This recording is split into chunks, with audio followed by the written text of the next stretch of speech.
does it work with a widow's peak? Lay it on. This is a good question, actually. So how does a wig work with your widow's peak? Depends on what kind of wig you're wearing. So what she's wearing right now is a sari multi-directional skin part wig or skin top wig, and then it's got a lace front here. So normally what we'll do if you've got a little widow's peak, what she does is in the lace, we'll trace it here with a water soluble pen. And then we have a technician who puts in little teeny hairs to cover it up so that it looks like your hairline.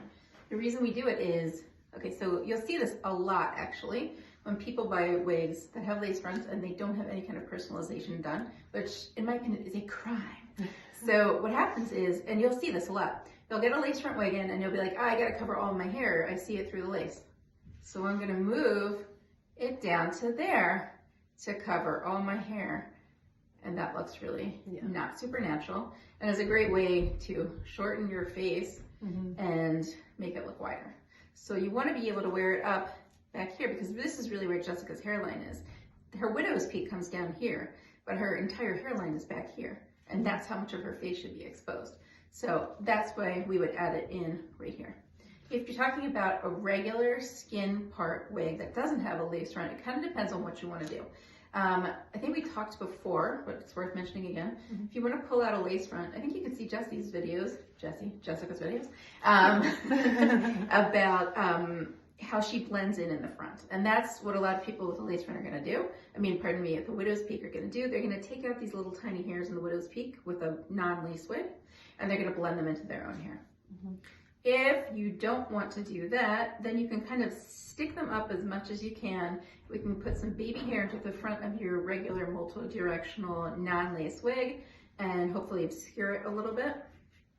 But it's not a huge problem unless your V is very deep. Like if it goes down here, it's going to be a problem because part of the issue, if you have a deep V and you want to wear a lace front, is that we cannot cut the lace like around, right? So if you have a deep V here, okay, but the rest of your hairline is back here, it's not like I can cut the lace back here and then make a V here and then come up and cut there, because the lace has to be cut straight across like this in order for the tension to be able to pull it flat down.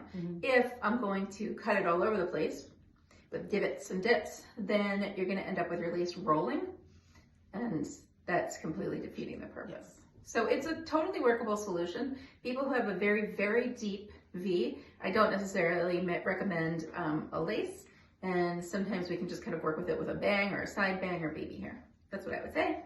Well, that's a good idea too. Yeah.